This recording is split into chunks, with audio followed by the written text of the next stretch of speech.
je dois dépenser, je dirais, une cinquantaine d'euros par mois en alimentation, hein. Ah ok. Et en tout, à peu près? Ben, je bricole pas mal et bon, il y a les matériaux, hein, c'est pas régulier, 200-300 euros peut-être. Je pense que je suis heureux, hein, il y a plus malheureux, je dis souvent. À l'âge de 72 ans, Joseph vit depuis plusieurs années dans cette petite habitation en chaux et en sable de seulement 5 mètres carrés. Été comme hiver, au chaud comme au froid, il mène sa vie en totale connexion avec la nature, produit son alimentation, son énergie et surtout, il a construit plusieurs habitations insolites sur son lieu qu'on va voir en détail à travers cette vidéo. Il vit aujourd'hui avec seulement quelques centaines d'euros par mois, de manière sobre et simple, comme nos ancêtres. N'hésitez pas à vous abonner à ma chaîne YouTube si vous appréciez mon contenu et j'ai récemment lancé une cagnotte car sans vous il m'est impossible de continuer à vous partager tous ces incroyables modes de vie en 2026. Vous le savez, les vidéos ont un coût et si j'en appelle à votre aide aujourd'hui, c'est pour qu'ensemble on continue de démocratiser des modes de vie alternatifs partout sur internet. En plus, le deuxième palier de ma cagnotte vient aider certains d'entre vous à réaliser leurs rêves. Parce qu'ensemble, on va plus loin et on est plus fort. Le lien de cette cagnotte est en description de la vidéo. Je vais être direct, sans vous, rien n'est possible. Alors merci sincèrement et embarquons maintenant avec Joseph dans son lieu unique à la frontière entre l'Allier et le Puy-de-Dôme. Allez, c'est parti.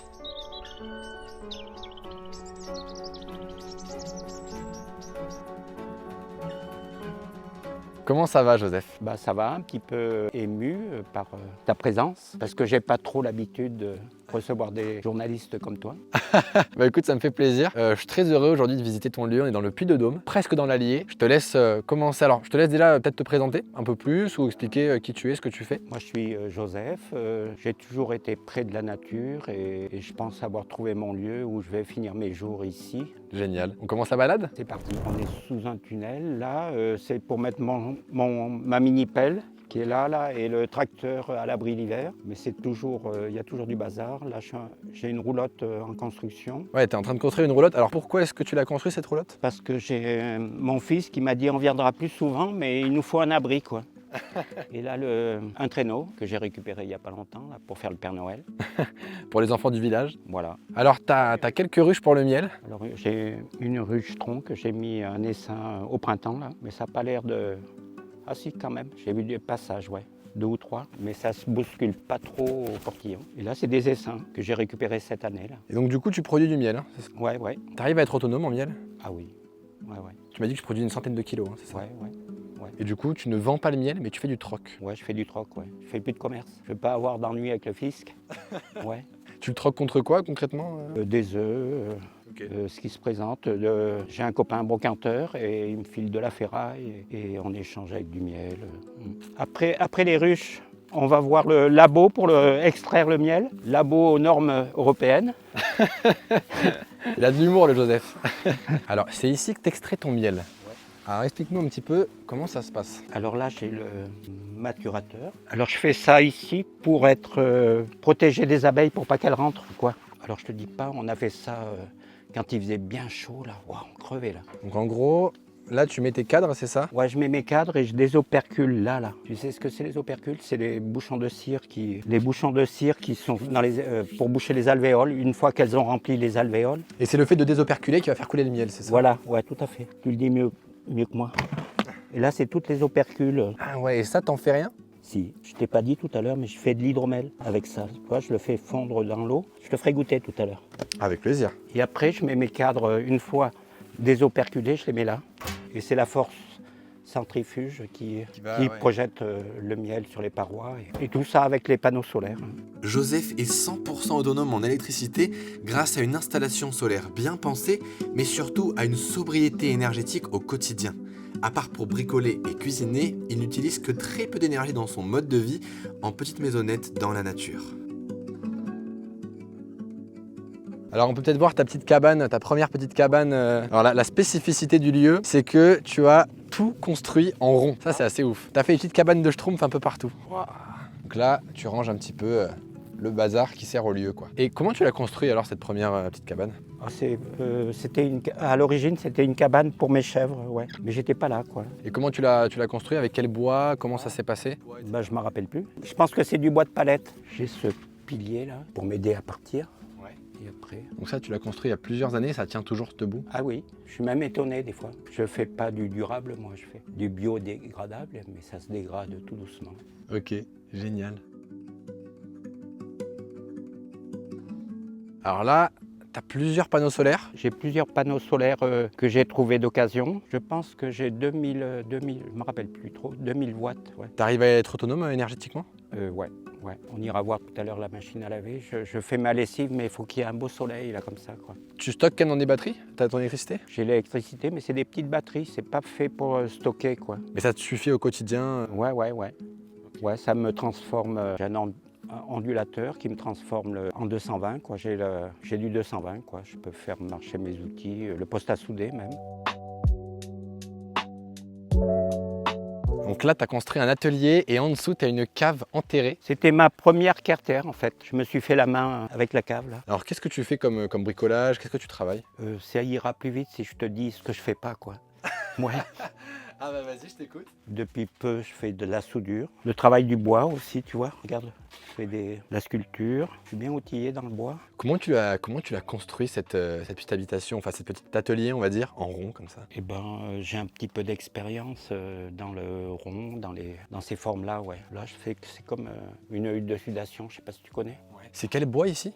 Noisetier. Noisetier, d'accord, ok. C'est du noisetier comme ça que tu as tressé un petit peu? Ouais. Pour qu'il soit, ok. On le travaille vert, quoi. Ok. Il se travaille beaucoup mieux. Et ensuite, il durcit. Et là, tu as juste une bâche qui est posée dessus.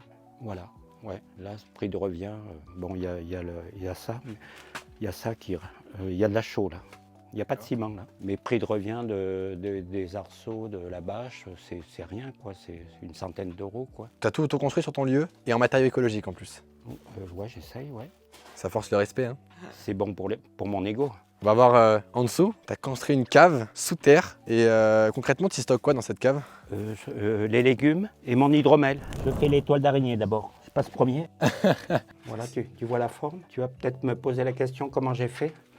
Alors là, je suis parti toujours avec le noisetier. Alors j'ai mis mes perches, j'ai percé mes perches. Là. Et après, j'ai tressé pour que la terre chaude puisse tenir, quoi. J'y suis allé progressivement. J'ai fait des comment on appelle ça, colombins, je crois. Petit à petit, j'attendais que ça sèche et hop, petit à petit. C'est-à-dire que là, c'est un mélange de terre et de chaux, c'est ça? Ouais, et de la paille, des orties, ce que je trouvais, de la fougère même, j'ai pris. Et ça n'a pas bougé depuis plus de 4 ans. Et ça n'a plus de raison d'être, tu vois. Et surtout l'hydromel, tu vois les tonneaux là, tu veux goûter? Ah bah oui, on peut goûter là maintenant? Ah oui, si tu veux. Oh, incroyable, carrément, je crois. Wow, merci. Alors attends. L'odeur déjà, très forte, hein. On appelle ça la boisson des dieux. On dirait qu'il y a de l'alcool. Ah ben c'est le miel qui s'est transformé en alcool, ouais, le sucre. T'as pas ajouté d'alcool? Non. Wow, c'est tellement bon. On trinque? Allez, à la tienne, chin. Bah écoute, merci pour la visite de cette magnifique cave, hein. Wow. Après, on peut aller voir la roulute. Alors la particularité de la roulute, c'est que je la tractais avec des chevaux. J'enlevais la flèche là et j'avais des brancards. Je rabattais les côtés parce que ça prenait beaucoup de place sur la route et je me faisais klaxonner. Donc en fait, tu transportais cette habitation. Voilà, à l'intérieur, l'intérêt c'est que c'est tout de suite froid mais c'est tout de suite chaud. Donc comment tu l'as conçu concrètement? T'as mis le poêle, t'as de la toile aussi, c'est ça? Ouais, moi j'ai fait de la couture aussi dans un ancien métier. Ouais, je faisais des vêtements en cuir, peau et ça m'est resté un peu. Et là, même principe que l'atelier si tu veux, mais en plus petit, tu vois. Noisetier, couverture, il y a une couche de couverture pour garder un peu la chaleur. Et la bâche de store, quoi. T'as vécu ici pendant combien d'années, c'est ça? Peut-être 3 ans. C'est plus grand que ta voiture. C'est vrai. Moi, je passe mon temps dans la voiture en train de ferme en ferme, donc c'est un peu plus grand. T'as quoi? T'as 4-5 mètres carrés? Je me rappelle plus. 120 par 3,14, il y a, je dirais 5 mètres carrés. Eh ben, donc tu faisais tout, tu faisais la cuisine dedans, tu vivais, Oui, tu oui. dormais. Ouais, j'ai le gaz. Ah ouais, t'as tout. Ah oui, oui. Joseph possède également plusieurs fours à pain, tous construits en rond, à l'image du lieu, des vestiges de son ancien métier, paysan boulanger. Il les utilise toujours aujourd'hui pour faire son propre pain en autonomie. Il est toujours en train d'améliorer son lieu en bricolant, notamment un nouvel abri pour ses chevaux ou la restauration de ses vieilles calèches qu'on a aperçues en début de vidéo. En fait, Joseph, même s'il a un mode de vie très sobre, il s'arrête jamais. Il n'arrête jamais de faire des nouveaux travaux pour améliorer son lieu et essayer de rendre ce petit paradis encore plus productif. Ben, la flotte, j'ai arrêté normalement ça coule tout le temps là. Alors là c'est une réserve d'eau, un bain norvégien. Et cette eau, tu m'as dit que c'était l'eau de ta source. Ouais. Tu as une source sur le terrain. Et après, quand c'est plein ici, l'eau sort ici et ça fait des cascades. J'avais celui-là, ici intermédiaire, mais il fuit. Et là, c'est mon bain, ma baignoire, quoi. Je prends mon bain ici. Même l'hiver, j'arrive à sortir de l'eau à 40 degrés avec le poêle chaudière, là. Et après, l'eau, elle s'en va là-bas. Ben, là, c'est le coin cuisine. Alors, j'utilise beaucoup ce robinet, là. Et ouais, pour la vaisselle, que je fais pas souvent. Et là, c'est la douche. Je douche avec ça. Voilà. Donc en été, l'eau est chaude, mais en hiver, comment tu fais? L'hiver, j'utilise le bain norvégien, le petit, parce que l'autre, il est trop grand. Tu peux quand même avoir de l'eau chaude en hiver. Ça va. Ouais, ouais, Ok. ouais.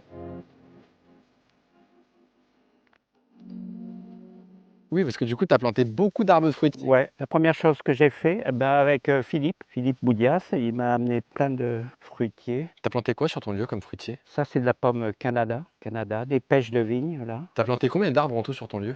Ah, je sais pas, je compte plus. Pas tant que Philippe. Est-ce que tu arrives à être autonome en fruits sur ton lieu? Ça commence, ouais, parce que ça fait que 4 ans que j'ai planté. Fruits et légumes, ouais, c'est plus facile. Hein. La pêcher, poirier, cerisier. J'ai mangé des cerises cette année, pas mal. En fait, le potager, j'arrose pas tellement parce que j'ai de l'eau dessous. Même dans la Walipini, l'eau passe dessous. Alors là, on peut commencer par les framboises. Là, tu as une série de framboisiers. Wow. Ouais, c'est incroyable. Alors c'est surtout pour faire le levain pour l'hydromel. Autrement, ouais, je viens tous les jours, là, je me fais une petite ventrée. À côté, là, des potimarrons, là, on voit là. Là, c'est des courges. Là, j'ai plus grand-chose, là. J'ai ramassé les patates, j'ai les courges, j'ai le maïs là qui est pas vilain cette année. Là c'est des épinards, mais bon, ils ont souffert de la chaleur. Et derrière le maïs, il y a des poireaux. T'as quelle surface de jardin à peu près? Le jardin qu'on a vu là, Ouais. oh, je dirais 200 mètres carrés, non? Et ça te suffit pour ton autonomie alimentaire? Ouais. Bon, je te dis pas au printemps, heureusement qu'il y a les orties qu'on voit ici là. Tu te fais des soupes? Ouais, je mange beaucoup d'orties. Tu vas voir un médecin parfois, tu tombes malade ou ça va avec ce mode de vie? Ça fait des années que je ne vais pas voir le toubib. J'ai pas de médecin traitant. Et ma médecine, c'est la nature, quoi. Il suffit d'être connecté. Pour l'instant, tout va bien. J'évite la médecine conventionnelle. Alors voilà la Walipi hutte. Qu'est-ce que c'est? C'est une serre semi-enterrée. Ça craint pas trop le gel l'hiver. Ça reste chaud, quoi, même l'hiver un peu. Tu me fais visiter? Allez, c'est parti. Ouah, fais gaffe, il y a de l'eau là maintenant. Normalement, il y a de l'eau qui coule là. Alors, ici, concrètement, on est dans une serre enterrée. Comment est-ce que tu l'as conçue cette serre? J'étais branché avec l'eau et c'est venu comme ça, quoi. Je crois que j'avais déjà vu des serres semi-enterrées, mais c'était carré, c'était rectangulaire et ça me convenait pas et j'ai fait rond, quoi. T'as creusé avec une mini-pelle? Ouais. Ok. Ouais. Et après, ce toit, comment tu l'as fait? Là, j'ai arrêté le noisetier et j'ai découvert le bambou. C'est pas mal le bambou aussi. Alors, c'est du bambou que j'ai récupéré à droite à gauche. Hein. Et voilà, il me fallait des grandes perches. Il suffit de faire les rayons là comme ça. Et après mettre la bâche et bien tendre comme la peau d'un djembé, je sais pas si tu vois. Ouais. On a fait le même principe. Et je suis étonné, ouais, parce que ça tient. Hein. Qu'est-ce que tu cultives ici dans cette serre enterrée? Et ben moi j'ai fait surtout ça pour le raisin. Le raisin de table. C'était un de mes rêves, quoi. D'avoir du raisin de table. Parce que dans les Cambrailles, c'est pas une région à vignes, quoi. Je sais pas si tu as vu des vignes, mais il n'y a pas beaucoup de vignes hein, dans le coin. Alors là, il y a un citronnier et qui m'a fait des citrons déjà. Ouais. J'ai des figuiers. Là, c'est patates douces. J'ai pastèque aussi. Voilà. Pas très grosse, mais bon, il y en a une. Et Alors là, c'est quoi cette plante? alors là, c'est la poire de terre. Le yacon, c'est des poires c'est un peu sucré. On peut les manger crus. Ouais, des courges, des courgettes. Et là, j'ai un point d'eau. Mais là, ça fait 2-3 jours que ça coule plus, quoi. Pourquoi avoir fait un point d'eau et surtout, comment est-ce que tu l'as créé ce point d'eau? Tu as creusé, Et ben, quand j'ai creusé, il y avait de l'eau déjà. Ouais. Ça veut dire qu'il y a de l'eau dessous. Là, j'arrose pas, là, pratiquement. Et après, pour créer mon point d'eau, où ça coule tout le temps, hein, parce que c'est bien d'avoir la biodiversité, des grenouilles, tout ça, quoi. Mais de l'humidité, ça me fait de l'humidité. J'ai pris l'eau de la mare qu'il y a derrière, quoi. Comment t'as fait ce mur là qu'on voit? Eh ben, quand j'ai creusé, il y avait des fondations. J'ai trouvé tous ces cailloux quand j'ai creusé là. Il y avait des murs et ça m'embêtait au niveau des anciens, quoi, qui ont monté ces murs. Je voulais remettre ces cailloux en valeur, quoi. Alors j'ai fait ça. Et là, c'est la bourre des chardons que je récupère, ouais. Alors je fais des animations des fois, je fais du feu par friction, tu sais. Et là, je mets ça dans mon nid. Il démarre bien le feu une fois que tu as ta braise, tu comprends? Alors il faut que je vienne faire la cueillette, là. Sur son lieu, au-delà de sa petite maisonnette en chaux et en chanvre qu'il a construit, se dressent d'autres constructions rondes insolites. L'une est faite de bûches avec de la terre au milieu en guise de ciment, L'autre est un abri de stockage, à l'image de l'atelier vu précédemment dans la vidéo. Mais intéressons-nous maintenant à son mode de vie au quotidien dans seulement 5 mètres carrés. Comment fait-il pour passer l'année dans un si petit espace et comment a-t-il construit cette maison insolite? Et surtout, on va parler argent, combien ce mode de vie lui a-t-il coûté, à la fois les différentes constructions qu'il y a sur son terrain, sa petite maisonnette, on voit tout ça tout de suite.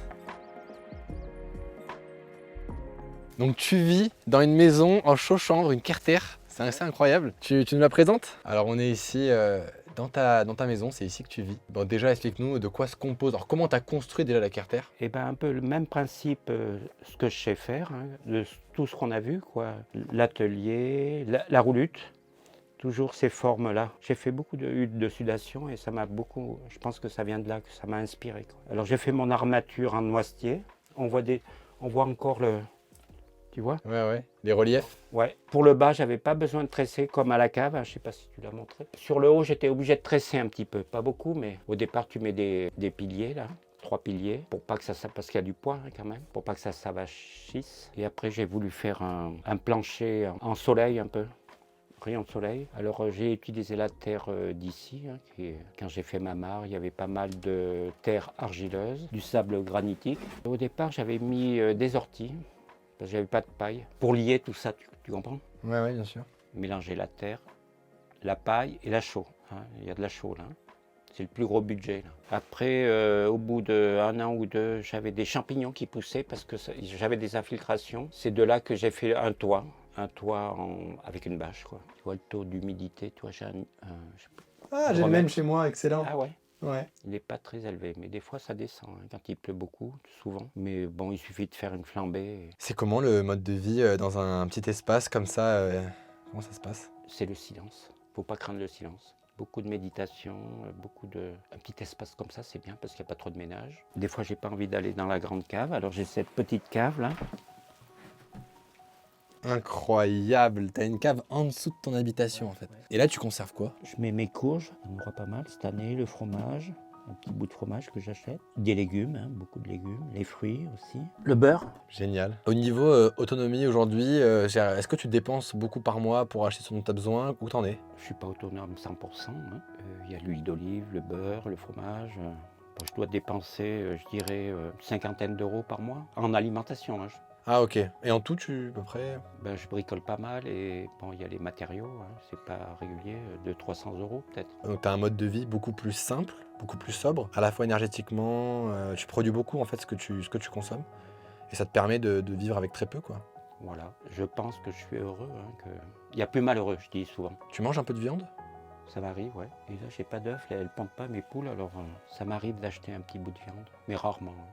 J'ai lu vos commentaires sous les dernières vidéos et la question qui revient le plus souvent est combien tout ça a coûté? Le terrain, la maison, les diverses installations, en fait combien ça coûte d'être autonome? Eh bien pour Joseph, il a acheté son terrain il y a environ 5 ans pour 7500 €. Rappelons qu'on est au milieu du Puy-de-Dôme dans un coin de campagne encore préservé. Et concernant sa Carter, là où il habite en fait à l'année, il l'a autoconstruite donc lui-même pour 500 € seulement. Voilà, entre la chaux, les vis, les bâches, etc. Pour les autres installations, tout est constitué à 90% en matériaux de récupération et le peu qu'il a eu à acheter lui est revenu à quelques centaines d'euros seulement. Alors oui, c'est possible d'être autosuffisant pour très peu cher. Ben, si je suis là, c'est que ça me convenait pas du tout, la vie, même dans un petit village. Moi, j'ai besoin de calme, d'être connecté à la nature. Et j'admire les gens qui vivent en ville. Là, je sais pas comment ils font, mais je peux pas. Même aller en ville, là, ça me stresse. Faire les courses au supermarché, toutes ces lumières, tous ces gens-là. Tu sors d'ici, tu es dans le silence, dans le calme, et tu te retrouves dans cette arène. J'ai du mal, quoi. Alors, je suis condamné à vivre ici, quoi. Sous mon chêne, où va le monde. J'espère que je fais partie, pas des pionniers, hein, parce qu'il y en a, hein, comme toi, du monde de demain, quoi. Rester dans la nature, ouais, connecté. Tu penses que c'est la solution pour un monde meilleur? Se reconnecter, oui, déjà. Hein. Merci la nouvelle technologie aussi, Internet, les vidéos, tout ça, pour partager. Et moi, je dirais aux jeunes de faire confiance, quoi, que on n'est pas au fond encore, et on peut remonter. Qu'on arrête de creuser, qu'on essaye de remonter un peu. Merci beaucoup Joseph. Merci à toi de faire passer ce message-là. Et... Bah, trop cool. Merci pour la visite et merci pour ton message et ton mode de vie. Incroyable.